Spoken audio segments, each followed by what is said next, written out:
د ګناه اولنۍ سزا هغه د ژوند د تنګېده دي. الله سبحانه وتعالى په قرآن کې دا خبره کړې ده: ومن أعرض عن ذكري فإن له معيشة ضنكا.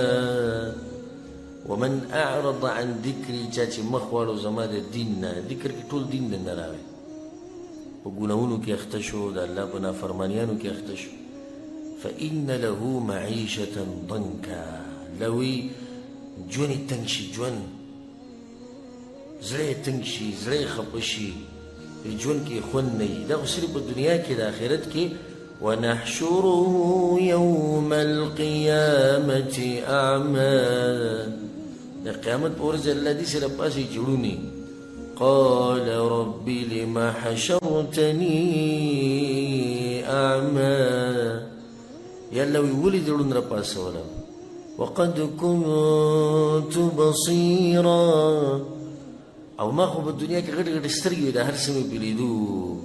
جواب د الله دا واورئ: قال كذلك أتتك آياتنا فنسيتها وكذلك اليوم تنسى. الله دوی زما آیتونه درغلي وو، زما دین درغلی وو، زما پیغمبر درغلی وو، قرآن و حدیثو. فنسیتها تیر کړي وو، ګنه هغوی شاته غوځار کړي وو، ته خو په ګناهونو کې اخته وې. وکذلک اليوم تنسى، نن موږ هم هېر کړی. او چې الله په آخرت کې هېر کړي نو پاتې پکې بیا څه شو؟ ما دا خبره کوله چې د ژوند د ګناه اولنۍ سزا هغه څه ده؟ د ژوند تنګېده.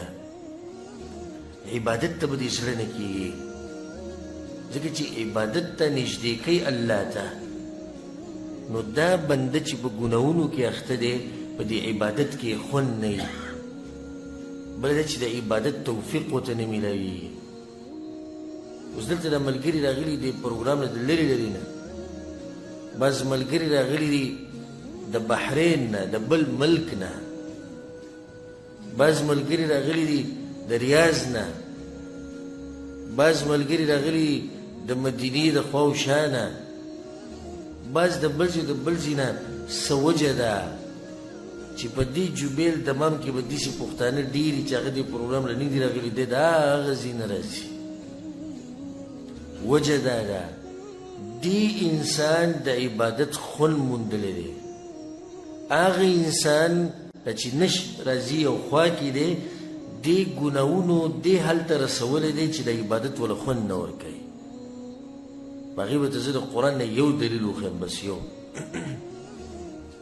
الله د منافقانو تذکره کوي چې کله به رسول صلی الله علیه وسلم جهاد لتو، منافقان به رالو، عذرونه به بیانول، ګرمي ده او واړه دي او ښځې دي او کورونه دي او بیماري ده او قسمه قسم عذرونه به بیانول. الله د دې حقیقت بیانوي چې دوی ولې نشي تللی دي جهاد له. جهاد خو عبادت دی کنه. د منافقان ولې نشي تللی الله یې بیانوي: ولو أرادوا الخروج لأعدوا له عدة. الله وی که چېرته دوی په رښتیا جهاد ته د تلو اراده وی، نو دوی به له د مخکې نه تیاری کړی وی. ولكن كره الله بعاثهم فثبطهم وقيل اقعدوا مع القاعدين. الله نه غواړي چې دوی لاړ شي، دا وجه ده. یعنې که د دوی اراده وې پخوا، دوی به د مخکې نه تیاری هم کړی وی، تللی به هم روان شوی به وی. بنیادي مسله د منافقت او د ګناهونو د لاسه الله نه پرېږدي. ولكن كره الله بعاثهم فثبطهم وقيل اقعدوا مع القاعدين. الله پاتې کړو دوی د پاتې کېدونکو سره. نو د ګناهونه انسان لرې کوي د الله د بندګۍ نه.